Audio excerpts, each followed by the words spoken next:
Damos la palabra a la profesora doctora Sara Gallardo, directora de la Cátedra Santa Teresa de Jesús de Estudios de la Mujer de la Universidad Católica de Ávila, que nos presentará a la ponente de la conferencia inaugural.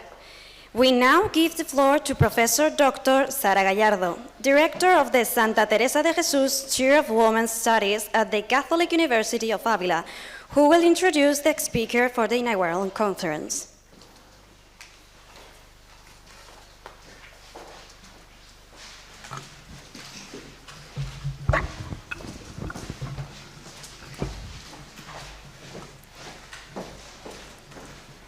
Muy buenos días. Un cordial saludo a todos los asistentes de forma presencial y de forma online a este 7º Congreso Internacional de la Sociedad para el Estudio de Edith Stein.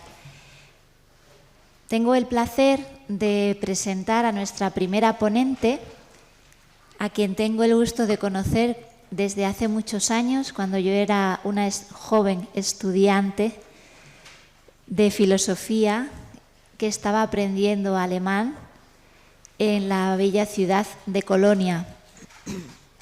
Yo no conocía la talla de Beate Beckmann y no podía sospechar cuando me la presentaron con quién estaba hablando y la importancia que tenía ella y su contribución a la investigación sobre los estudios de Edith Stein. Ella se presentó como otra estudiante que estaba investigando en los archivos del Carmelo de Colonia para la edición de algunos textos aún no publicados. Esta anécdota la he querido contar porque todos ustedes, o la mayoría de ustedes, ya conocen a Beate Beckmann-Zöller. Ella se doctoró en el año 2001 y nuestro encuentro se retrotrae a unos años antes. Por una amiga común pudimos pasar unas tardes juntas. Más adelante participé en una jornada en la ciudad de Göttingen, en la bella ciudad de Gotinga, como escribirá Edith Stein, donde junto a Hanna Barbara Gell-Falkowitz, entonces era solo Hanna Barbara Gell, y Beate Beckmann, que era su mano derecha, como bien sabemos, profundicé y empecé a descubrir la figura de Edith Stein, que me fascinó. Beate Beckmann es una mujer que yo diría es digna heredera del legado de Edith Stein. Ella actualmente es la presidenta de la Sociedad Edith Stein en Alemania, es filósofa de la religión, tiene un bellísimo trabajo sobre la filosofía de la religión en Adolf Reinach, que tuve la suerte de estudiar y de profundizar, y actualmente vive con su familia en Múnich, en Alemania. Ella es profesora en la Universidad Católica de Ciencias Aplicadas de Múnich. Durante una década fue ayudante de la profesora Hanna Barbara Gell-Falkowitz en su cátedra de Filosofía de la Religión en el Instituto de Filosofía de la Universidad Técnica de Dresden, donde tuvieron una riquísima experiencia con estudiantes muy lejanos a la fe católica, a toda forma de religión, porque provenían de un ambiente ateo, influido, como bien saben, por el comunismo. Y Edith Stein fue un puente que ellas tendieron para descubrir a Dios por parte de esos estudiantes. Con esta misma autora, Beate Beckmann ha editado 2 volúmenes colectivos con estudios sobre Edith Stein. Pero sobre todo es destacable que ella ha sido una de las principales promotoras, editoras y elaboradoras, autoras de las introducciones de 7 de los volúmenes de la Edith Stein Gesamtausgabe. También ha publicado diversos estudios sobre la obra y la figura, la persona de Edith Stein. Recientemente, bueno, hace pocos años, publicó la monografía Frauen bewegen die Päpste, un título muy evocador, muy interesante. Las mujeres que provocan o que incitan o que impulsan a los papas, y son vidas y cartas, biografías y cartas de Hildegarda de Bingen, Brígida de Suecia, Catalina de Siena, Mary Ward, Elena Guerra y Edith Stein. Todas ellas han tenido un papel y una relación muy directa con los papas que en su momento ellas conocieron. Además, ha pronunciado conferencias muy numerosas en muchos lugares y ha escrito artículos sobre la filosofía de la religión de Edith Stein y sobre diversos estudios religiosos. No quiero alargarme más, lo que ustedes quieren es escucharla a ella. Solo quiero darle las gracias a Beate por estar hoy aquí. Es la primera vez que viene a Ávila y creo que Edith Stein hubiera venido con el mismo gusto que ella a conocer el lugar de su Santa Madre, de Santa Teresa. El título de la conferencia que va a impartir es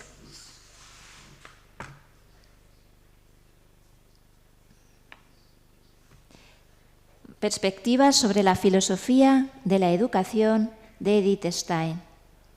Pues estamos deseando escucharte, Beate, cuando quieras tienes la palabra. Muchas gracias por la presentación, querida Sara.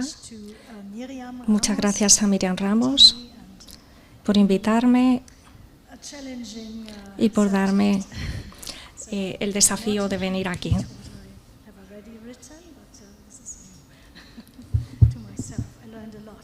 Aprendo mucho.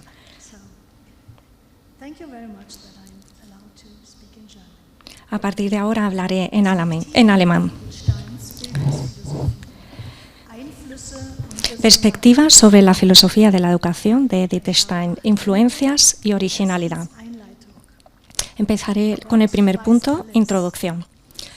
Dios lo sabe todo, pero un profesor lo sabe todo mejor. Seguramente este enfoque humorístico no era el que Edith Stein tenía de su propio trabajo como profesora. Cuando comenzó su etapa como profesora en Spira en 1923, hace 100 años, esta actividad era para ella más bien un trabajo para ganarse el pan. En 1917 incluso había hablado con preocupación del fantasma de volver a la escuela, porque su trabajo soñado era llegar a ser profesora de filosofía en una universidad. Además, no había recibido ninguna formación pedagógica o didáctica en la universidad, por lo que tuvo que hacerse autodidacta en la profesión docente, que sin embargo le llegaría a ser ciertamente querida, como escribió en 1933. Pero quería renunciar a la enseñanza escolar sin vacilar si se le abría un horizonte para dedicarse a la investigación filosófica, como haría en 1931. Para ella, el puesto como profesora en la ciudad alemana de Spira estaba relacionado con el deseo de adentrarse de lleno en el mundo católico, que en su caso específico sería el mundo de la institución católica de las dominicas de Santa María Magdalena en Spira. Allí se formaban las futuras maestras para trabajar en las escuelas de enseñanza primaria. Las estudiantes eran religiosas y laicas que a la edad de 19 años ya estaban autorizadas a enseñar a alumnos de 6 a 14 años. Solo las que serían maestras de instituto realizaban estudios universitarios. A pesar de la pesada carga de trabajo, durante este tiempo Stein puso en relación su método fenomenológico con la filosofía de Tomás de Aquino. De esta manera se delinea la cosmovisión en la que se enmarcará su filosofía educativa, que iría tomando forma precisamente durante este periodo. En la primavera de 1932, Stein aceptó un nombramiento en el Instituto Alemán de Pedagogía Científica, un instituto católico para el perfeccionamiento de maestros, para reflexionar sobre la educación desde un punto de vista científico, concretamente sobre la educación de las niñas y sobre la antropología pedagógica. En mi conferencia mostraré en qué sentido puede hablarse de una filosofía de la educación en la obra de Stein, qué influencias pedagógicas asumió probablemente y qué hay de especial y de nuevo en su filosofía de la educación.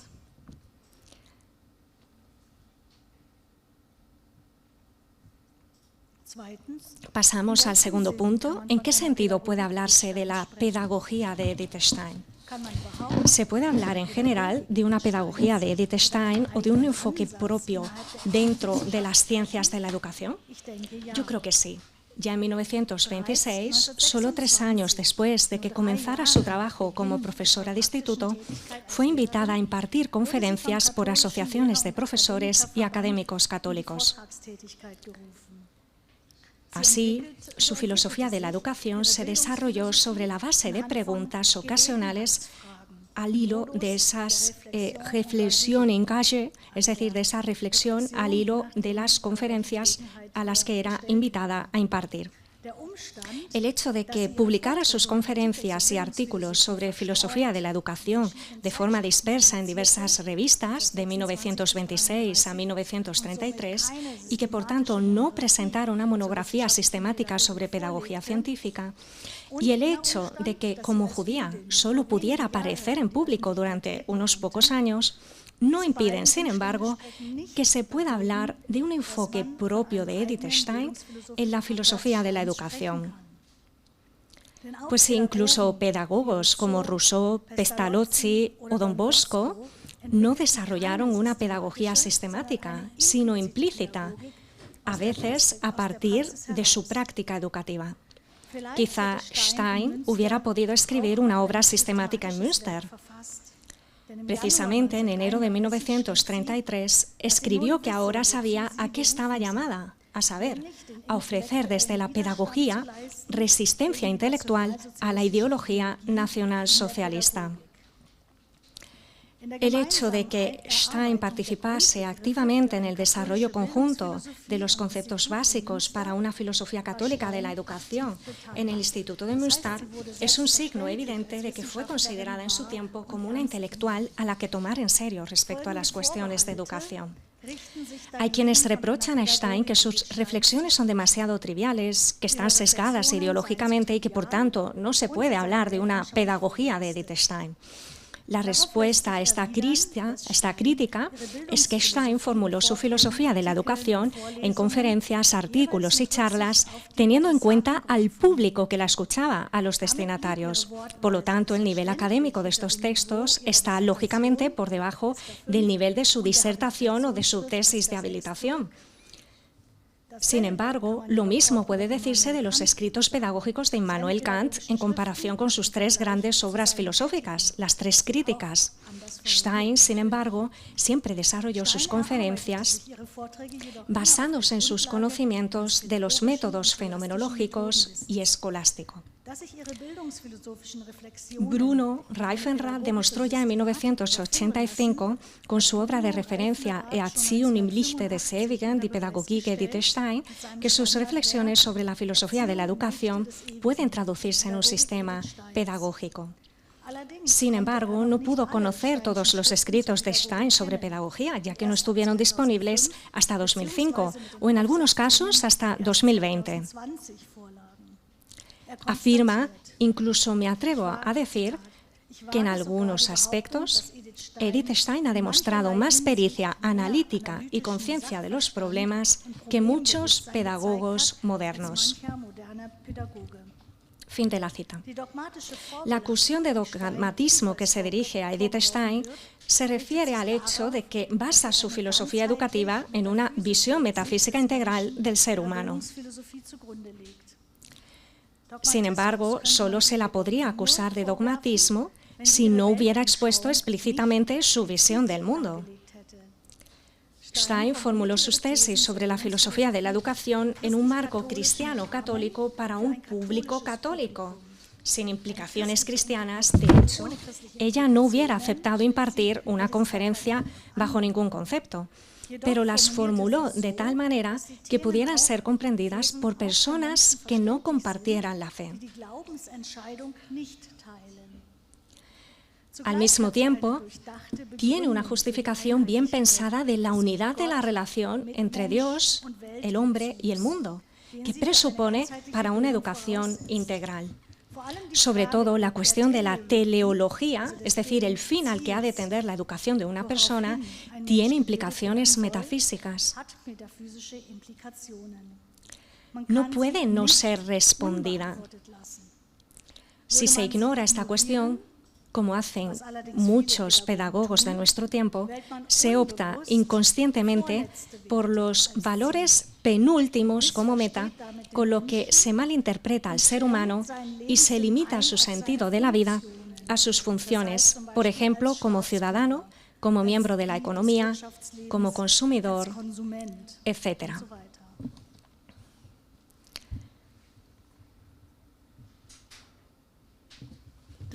Tercer apartado, aspectos de la filosofía de la educación de Edith Stein. Para desarrollar una pedagogía católica junto con sus colegas de Münster, Stein quería, en primer lugar, tener claro qué era la pedagogía, y esto requería claridad en todas las cuestiones de principio. Stein estaban de acuerdo con Otto Willmann y Dietrich von Hildebrand en que la pedagogía no podía fundarse en sí misma, ya que en este campo jugaba un papel clave la lógica y el dinamismo inherentes de la persona. Por lo tanto, había que tener en cuenta la antropología. Para comprender el acto pedagógico del que se habla en las ciencias de la educación en la época de Edith Stein, hay que tener en cuenta, según ella, en primer lugar, al niño como destinatario de la educación. De ahí la importancia de la antropología y de la psicología. En segundo lugar, el objeto de la educación, el contenido educativo. En tercer lugar, al propio maestro como mediador de la educación, que debe tener clara su personalidad y su responsabilidad en la configuración del proceso. Y en cuarto lugar, el proceso educativo. Aquí entra en juego la didáctica, sobre la que Stein, sin embargo, reflexiona poco. Del mismo modo, un profesor debe tener clara su propia formación académica y ética, ya que actúa como modelo para la misma formación que pretende para su alumno. La formación de uno mismo, la autoeducación, era un objetivo común de la pedagogía de la Ilustración. En Kant, Herbart, etc., así lo vemos. Y de la pedagogía reformista, no era una idea propia de Stein. Hoy, en este sentido, se habla de formación permanente. La educación significa llegar a ser uno mismo, pero también ser capaz de apartar la mirada de uno mismo. Ser capaz de entregarse al servicio de una causa. Stein habla más tarde incluso de una santa causa y al servicio de las personas. Por lo que en la jerarquía de valores, la persona como valor siempre está por encima de las cosas, según lo entiende Stein, de acuerdo con la fenomenología de los valores. Además, para Stein, el acto pedagógico solo es completo cuando se incluye en la dinámica pedagógica no solo al niño, sino también, en quinto lugar, este es el quinto factor, a su arquetipo, a su modelo originario. Este no es otro que Dios, de quien es imagen el ser humano. Él es el único que conoce al individuo desde dentro, sabe cuál es el fin de su vida y es, por tanto, el auténtico educador. Aquí entra en juego un sexto componente, el fin de la formación, que en términos metafísicos implica la salvación eterna, así como la imagen individual que Dios tiene de cada uno.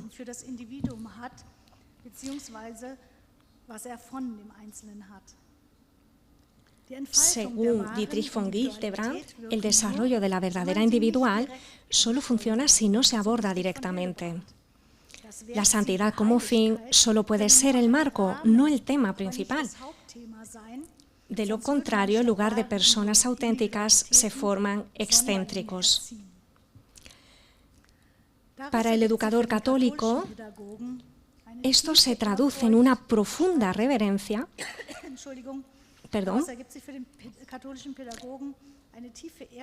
Esto se traduce en una profunda reverencia y en un santo temor hacia los jóvenes.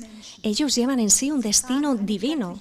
Por consiguiente, no es posible entrometerse en el plan de Dios, ya que el educador debe adaptarse a la ley de la formación que reside en la naturaleza de cada individuo.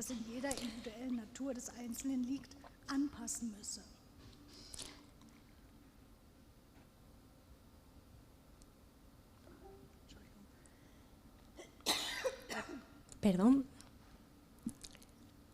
El maestro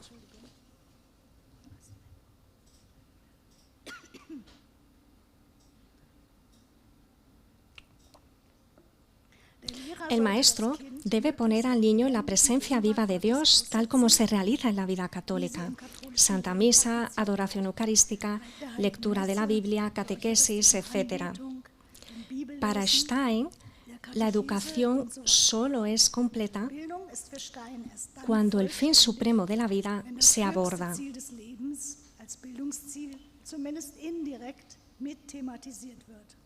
Aunque sea al menos indirectamente, como meta de la educación. Esto significa considerar al menos indirectamente como meta de la educación, en primer lugar, la relación con Dios, que crea, redime y perfecciona a los seres humanos. En segundo lugar, la relación con los prójimos como criaturas depositarias de dignidad. Y en tercer lugar, la relación con el mundo como creación de Dios que hay que preservar. La educación se quedaría estancada y malograda en lo provisorio si no se tiene en cuenta también la meta eterna para el ahora y se derivan de ella los valores implicados.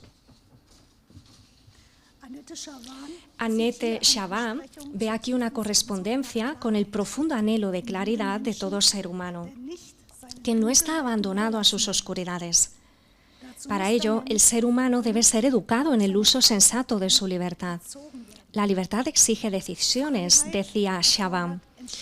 Las decisiones exigen claridad, pero no una claridad violenta o meramente teórica que, en última instancia, subordine toda libertad a un anónimo concepto pedagógico o de otro tipo.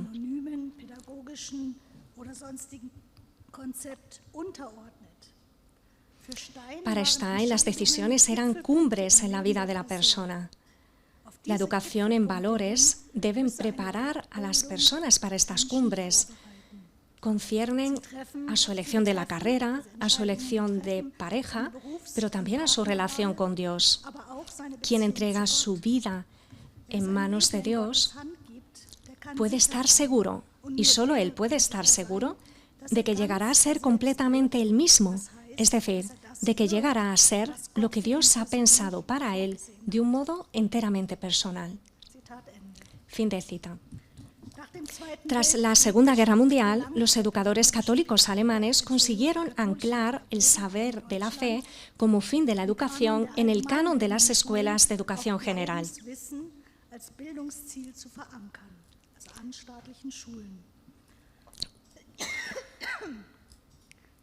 De este modo, un maestro debía formarse como personalidad de alto perfil, distinguido, acreditado, para evitar ser un gregario de las corrientes políticas del momento. Eso hubiese sido un problema importante durante el nacionalsocialismo. Por personalidades de alto perfil, los filósofos católicos de la educación como Hugo Staudinger y el Instituto para la Educación y el Conocimiento entendían personas con convicciones firmes que pudieran ofrecer resistencia a un futuro totalitarismo. También Stein asumía que la persona educada debía poseer principios claros y firmes, según los cuales pudiera actuar en situaciones de toma de decisiones. Ella misma reprendió a un profesor que cedió a la presión nacionalsocialista y dimitió de las asociaciones católicas. Para el debate ideológico actual, solo es deseable educar a los alumnos para que se conviertan en personalidades de alto perfil, con unos conocimientos que abarquen también la fe cristiana.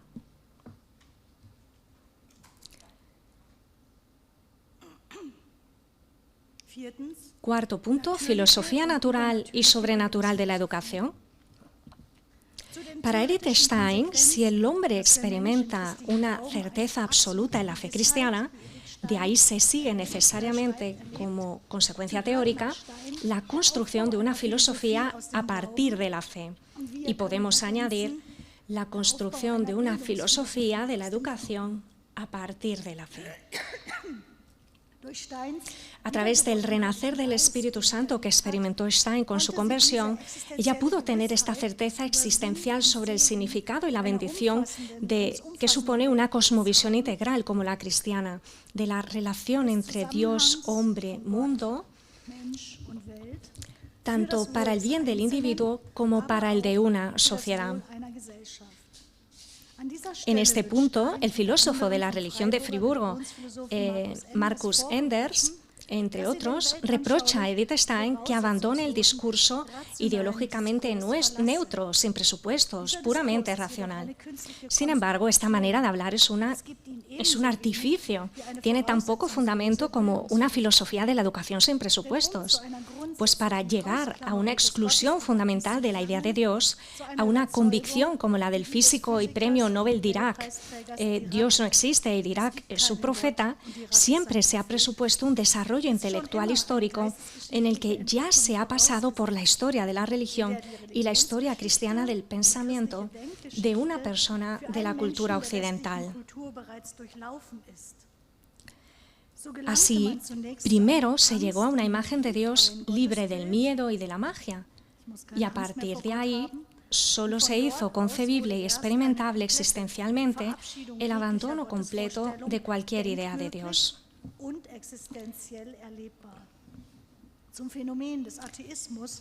Stein comenta el fenómeno del ateísmo en Caminos del conocimiento de Dios, que escribió en 1941, y postula un sentido religioso para todo ser humano. Así, según Stein, en última instancia, no solo la propia persona sería culpable de su ateísmo, sino también la sociedad, que no le ha ayudado a desarrollar su sentido religioso, ni le ha dado testimonio de una fe viva en Dios. La educación integral, holística, por tanto, debe incluir la formación del sentido religioso y el examen racional de las pruebas de Dios en la historia. En su Antropología Pedagógica, Edith Stein escribe: tanto en su ser interior como en el mundo exterior, el hombre encuentra la evidencia de algo que está por encima de él y por encima de todo, algo de lo que depende él y de lo que depende todo. La cuestión de este ser, la búsqueda de Dios, pertenece al ser humano. Sigue siendo tarea de la filosofía investigar hasta dónde puede llegar en esta búsqueda con sus medios naturales, tarea en la que se encuentran la antropología y la teoría del conocimiento.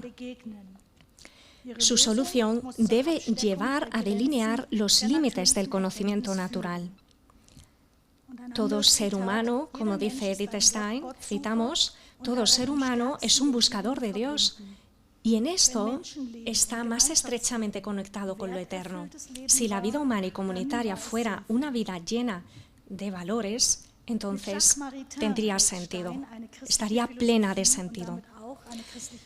Con Jacques Maritain, Edith Stein sostiene que es posible una filosofía cristiana y, por tanto, también una filosofía cristiana de la educación que se ha debido desarrollar en el espacio histórico del cristianismo como filosofía del logos. El hombre puede acercarse al ser absoluto pensando en analogías por caminos suprarracionales, no irracionales, ya apoyados en la gracia de Dios según la concepción católica, no puramente por el camino natural. Esta filosofía cristiana de la educación puede adoptar conocimientos de fe de la teología, es decir, hablar de la creación o de la persona, sin convertirse ella misma en teología. Stein reflexionó detalladamente en 1932 sobre la relación entre la filosofía de la educación y la teología. Cito: pero si una pedagogía renuncia a recurrir a la revelación, corre el riesgo de prescindir de lo más esencial que podemos saber sobre el hombre, su fin y el camino hacia su fin. De este modo se corta, en principio, a sí misma la posibilidad de determinar adecuadamente su objeto, es decir, la educación del hombre. Solo cuando se ha establecido lo que contiene la verdad revelada sobre el hombre y su educación, se puede examinar lo que es accesible al conocimiento natural y lo que no lo es.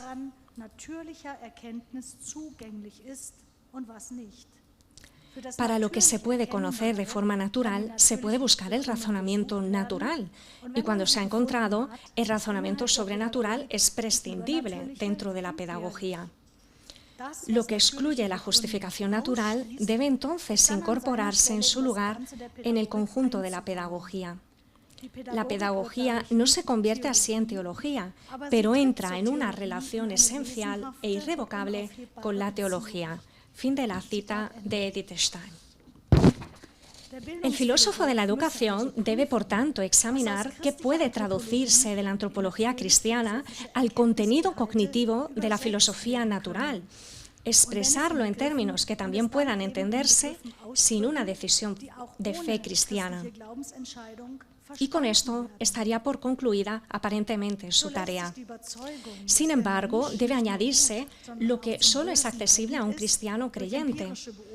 Así, la convicción de que el hombre no solo es bueno, sino que también está inclinado al mal, puede explicarse mediante observaciones empíricas, incluso sin aludir a la doctrina del pecado original, que es materia de fe.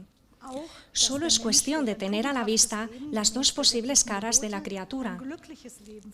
El hecho de que el hombre pueda llevar una vida feliz a través de una vida virtuosa, según los mandamientos divinos, también podría demostrarse mediante ejemplos empíricos históricos y no solo justificarse teológicamente.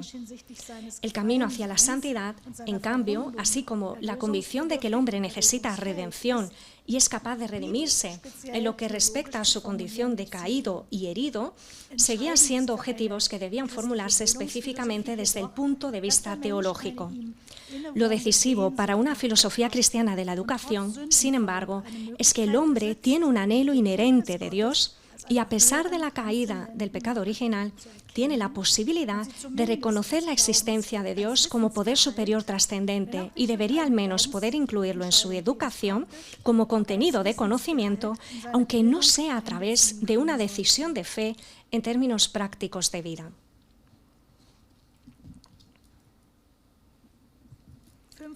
Quinto apartado. ¿Es realmente necesario Dios en la teoría de la educación? Después de la Segunda Guerra Mundial, los educadores protestantes se preguntaron si Dios era necesario en una teoría cristiana de la educación.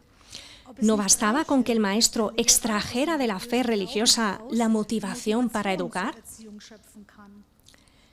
Edith Stein muestra en su revista Katholische Kirche und Schule, Iglesia y Escuela Católicas, de 1929, que tras la Reforma fue posible una coexistencia pacífica de las confesiones mediante escuelas protestantes y católicas, incluidas las judías, separadas en escuelas de niñas y niños.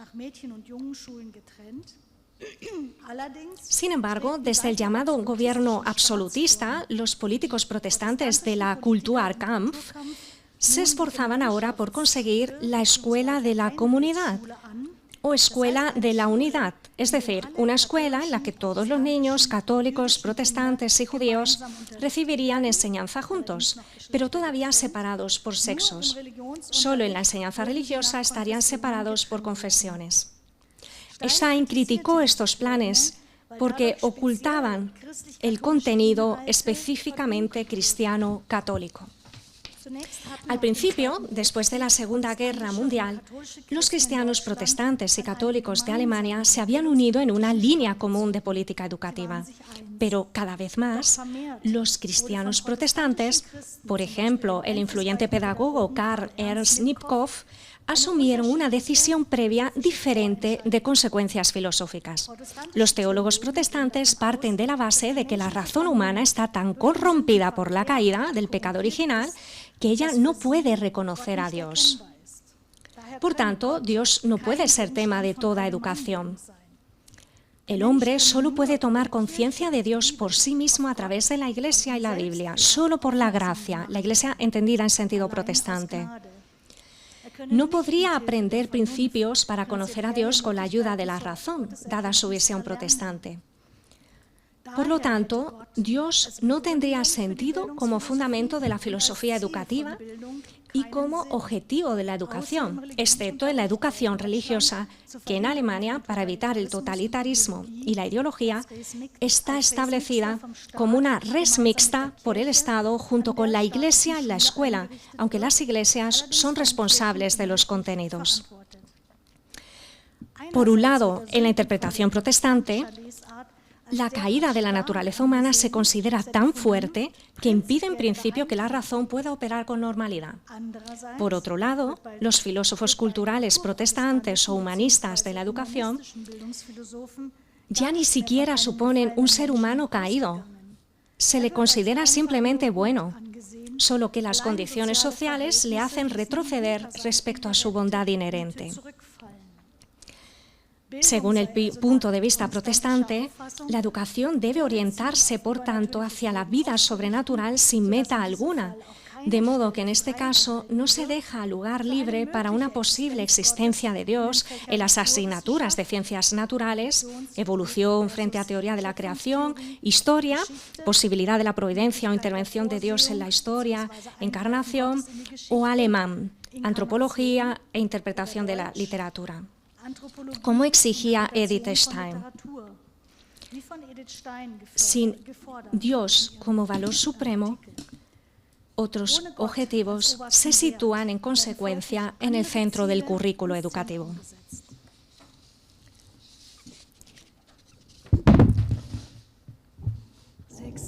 Sexto punto.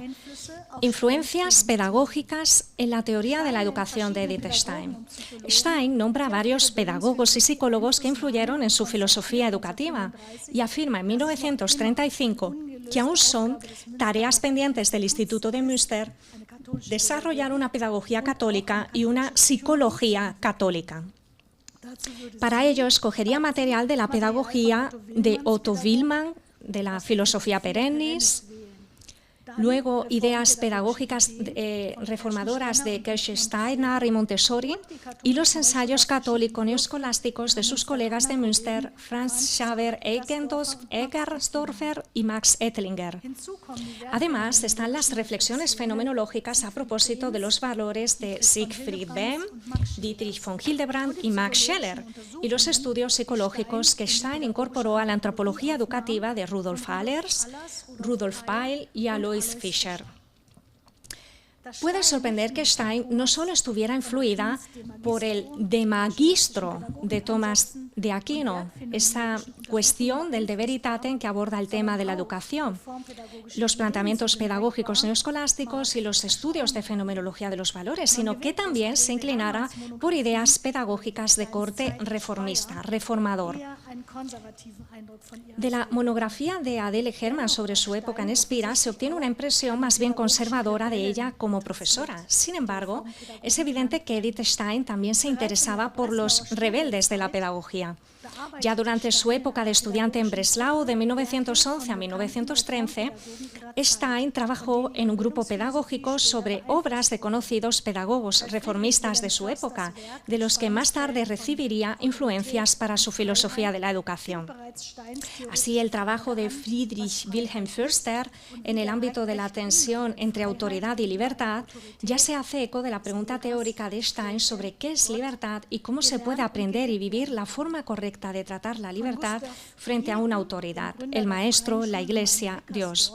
De Gustav Winneken, el fundador de la comunidad escolar libre Wickensdorf, que era un hogar de educación holística en el ámbito rural, Stein probablemente adoptó la relación distendida con sus alumnos, que podían pasar la tarde conversando amigablemente con ella, dando lugar a una clase diferente cada noche.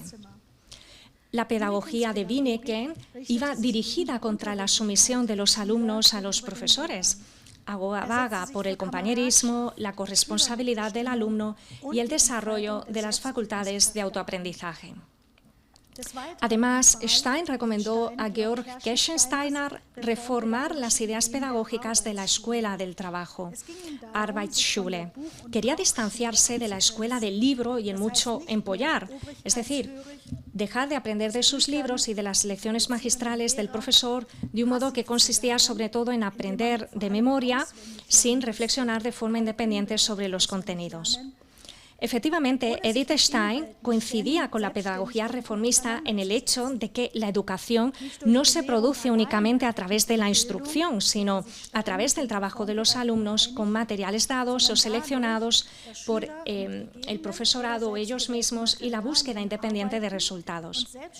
En cuanto a los efectos positivos de este modelo reformista en los alumnos, Stein afirma: esta manera de orientarse hacia el exterior, expresarse, crear y configurar es una parte esencial de la personalidad, por lo que el entrenamiento de las correspondientes capacidades prácticas y creativas para que se conviertan en habilidades dispuestas para la acción es una parte esencial del proceso educativo.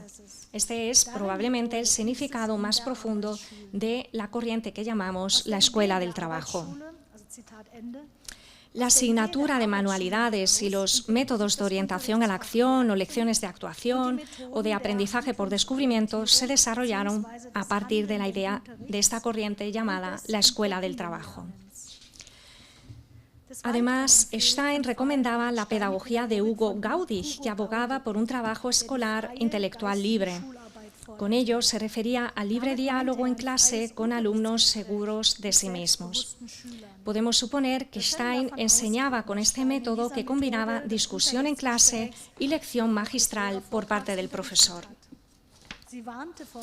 Todo trabajo, las tareas domésticas, los trabajos artesanales, la ciencia y la enseñanza, requiere que el individuo pase a un segundo plano respecto a las leyes de la materia con la que se confronta, de modo que sus propios caprichos y estados de ánimo no estén por encima del asunto a explorar. Por ello, Edith Stein alertaba especialmente del peligro de no dejarse atrás a sí mismo y no centrar los esfuerzos en mantener la atención, en concentrarse. Su habilidad pedagógica para promover la formación en valores de los alumnos y futuros profesores queda patente en los temas de sus artículos, en los que, entre otras cosas, aborda la formación del entendimiento, del espíritu y de la voluntad. Por último, Stein alude a otra educadora reformista, María Montessori, cuyos escritos le parecen muy significativos y, en cualquier caso, susceptibles de una justificación católica.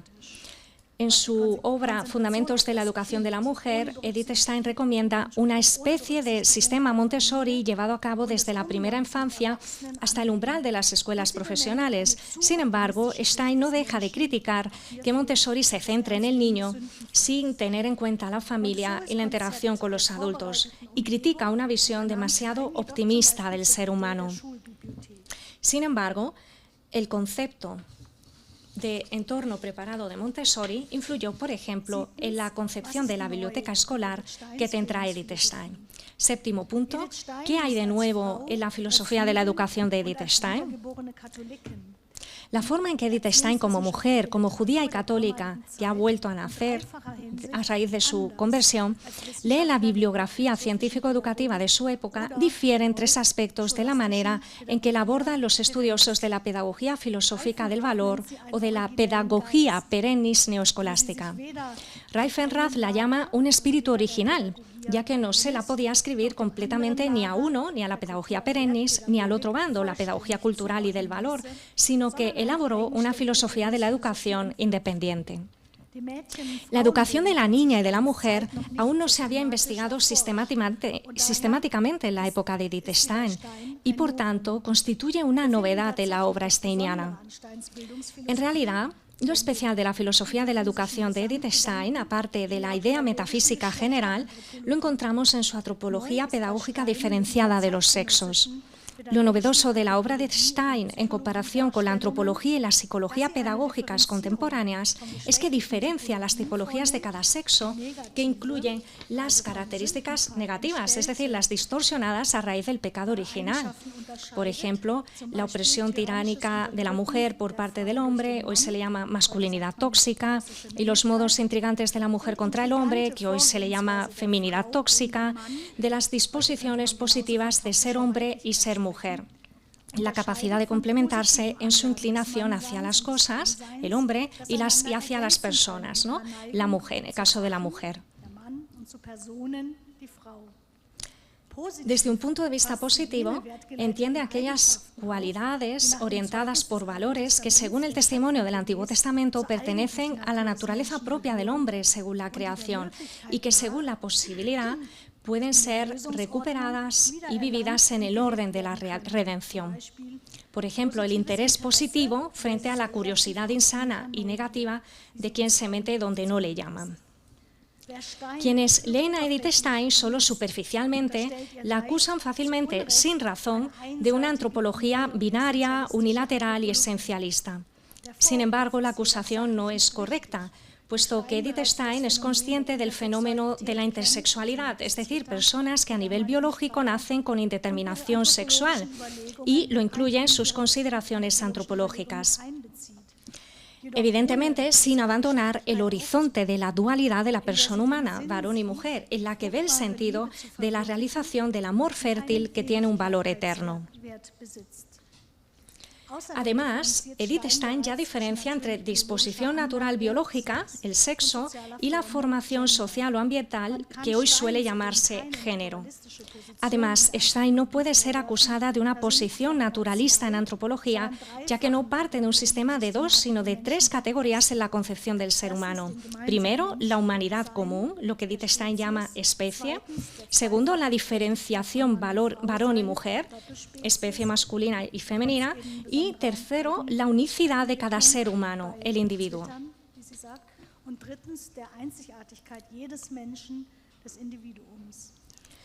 De estas tres categorías, la ideología de género de nuestro tiempo disuelve la del medio, el género como varón y mujer, en una multiplicidad de géneros, en función del deseo de la persona, hasta el punto de que cada individuo, en función de su sentido de sí mismo, es su propio género.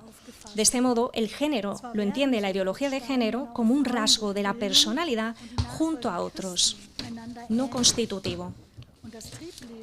Es cierto, según Stein, que la formación y el seguimiento de Cristo hacen que el varón y la mujer se vayan pareciendo el uno respecto al otro, y la vida instintiva o los sentimientos eróticos ya no son entonces lo que domina a la persona, sino que tales sentimientos se integran a la inversa en la persona mediante el dominio de sí. No obstante, Edith Stein parte de la base de que la base corporal anímica de nuestro ser tiene un efecto duradero en nuestra vida espiritual y que a la inversa nuestra vitalidad está conformada por la formación espiritual.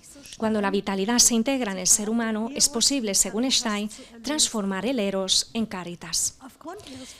Basándose en su comprensión de la singularidad humana y en la vocación personal, Edith Stein asume que no toda mujer debe reservar su potencia corporal para la maternidad, en sentido biológico, ni todo hombre su potencia para la paternidad, también en este sentido, como cabría esperar de la ley religiosa en el judaísmo o en el islam.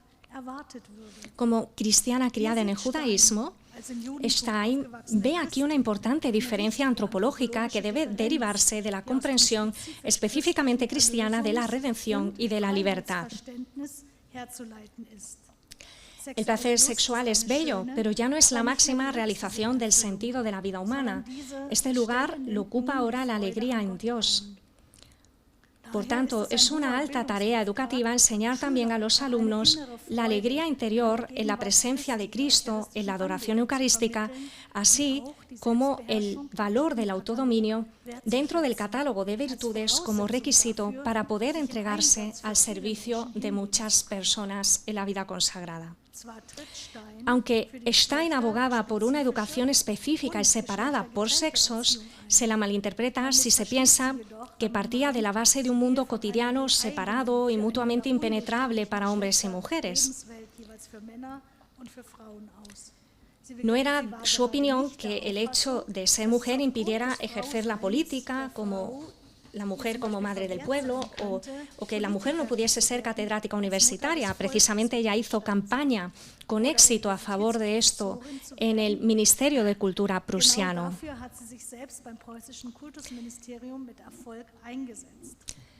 Prácticamente todas las profesiones que ejercen un hombre pueden ser ejercidas también por una mujer, excepto, como Edith Stein lo indica en varios lugares, la del sacerdote. Según Stein y Allers, el objetivo de la educación de niños y niñas es que perciban su cometido como seres sexuados y como miembros de la comunidad en general, como algo que les corresponde, que no les degrada, y también que tengan la confianza necesaria para resolver las tareas que se derivan de su naturaleza. A diferencia del hombre, la mujer debe estar preparada para ser madre y para su autonomía profesional al mismo tiempo. La cuestión de la preparación para ser madre es prácticamente un tema tabú en la pedagogía contemporánea, también en la Iglesia, al menos en Alemania. Ciertamente, no puede eludirse el hecho histórico de que anteriormente se había desplazado a la mujer al nicho de la maternidad solo en la familia, donde por un lado era ensalzada y al mismo tiempo se la excluía de la vida social y política mediante el descrédito y la discriminación. Hoy sigue siendo una cuestión abierta cómo tomar decisiones atinadas para conciliar el matrimonio, la familia, la Iglesia y el trabajo. Durch Entmutigung und Entwürdigung, durch Ignorieren. Wie kluge Entscheidungen zu treffen sind zur Vereinbarkeit von Ehe, Familie, Kirche und Beruf, ist eine offene Frage. Desde hace ya tiempo, el hecho de que la mujer pueda ser madre es visto como una condición lamentable, como si ser madre implicara caer en la órbita de los que tienen mala reputación. Esto se observa actualmente en los movimientos Regretting Motherhood, me arrepiento de ser madre, o Birth Strike, huelga de natalidad. No tendré hijos por el bien del clima. Hoy en día, pues es mucho más difícil transmitir a las niñas una imagen positiva de la maternidad conscientemente acogida en contra de las tendencias sociales. Y esto, pese a que no se trata de una cuestión de educación meramente privada o accidental, sino de un tema de educación con implicaciones sociales altamente relevantes. El compromiso de Edith Stein por la autonomía profesional y la educación intelectual, espiritual y vocacional de la mujer, teniendo presente que el ser individual de la mujer puede considerarse un éxito hoy en día, teniendo presente el ser individual de la mujer puede considerarse un éxito hoy en día. Sin embargo, su concepto de elección, es decir, si una persona, un chico o una chica está llamada al matrimonio o al celibato por el reino de Dios, apenas se ha materializado en actuaciones concretas. Del mismo modo, en las escuelas y a menudo en las parroquias falta promover una pedagogía diferenciada de los sexos que sea sensible al desarrollo de cada sexo y que desde el punto de vista de la política familiar sería de suma importancia. En este punto, los movimientos eclesiales ofrecen una educación más completa. Punto 8. Conclusión. Toda filosofía de la educación presupone una idea antropológica y con ello implícitamente una imagen de Dios que o bien actúa inconscientemente en el educador o bien ha sido aclarada teóricamente en una fundamentación desde las ciencias de la educación. Edith Stein formuló la unidad del conocimiento que ha de haber en el currículo educativo ya en 1929, en el escrito Por la lucha del maestro católico. Tal unidad estaría configurada por la idea del orden de Max Scheler. Esta unidad de la formación, de la educación, apenas se da hoy en día. En nuestro tiempo, los pedagogos hacen hincapié en los dominios duros de las competencias que pueden evaluarse y compararse fácilmente en toda Europa según las especificaciones de la reforma de Bolonia: comprensión lectora, uso de la lengua, redacción de ensayos, matemáticas, ciencias, y por tanto devalúan implícitamente los dominios considerados blandos del aprendizaje: religión, deporte, arte, música, filosofía, ética. Desde la década del 2000, el concepto de competencia se ha formulado como un objetivo educativo central para homogeneizar el rendimiento escolar en Europa y para distinguirlo de la formación que se considera difícil de definir. El plan de estudios del Gymnasium, el Instituto de Enseñanza Secundaria bávaro, cito, está comprometido, según el documento político judicial correspondiente, para una enseñanza orientada a los resultados. Muy actual es el intento de Markus Holti, de la Universidad de Erfurt, de formular una respuesta de Edith Stein al problema de centrarse en las competencias como objetivos educativos. Precisamente el tema de su tesis doctoral, recientemente presentada en el 2023, ha sido la constitución de la persona como base del desarrollo de la personalidad y las competencias, la investigación fenomenológica del concepto de competencia con referencia antropológica a Edith Stein. Ante el reto de la inteligencia artificial, que reforzará la tendencia natural de los alumnos a la pereza y hará superfluas muchas profesiones, por ejemplo en la administración, es necesario que las ciencias de la educación y la práctica pedagógica aprovechen los impulsos valorativo-filosóficos de Edith Stein, entre otros que se centren en la persona en su totalidad. Para ello deben reconquistarse intelectualmente nuevos lugares teóricos para la religión y para el fenómeno de la doble especie varón-mujer. Una supuesta educación general basada únicamente en competencias no será suficiente para afrontar adecuadamente los desafíos del futuro. Lo que se necesita es un concepto más global de educación que sea capaz de integrar aspectos cognitivos, estéticos, afectivos, éticos y espirituales, lo cual es especialmente urgente en las instituciones de carácter cristiano.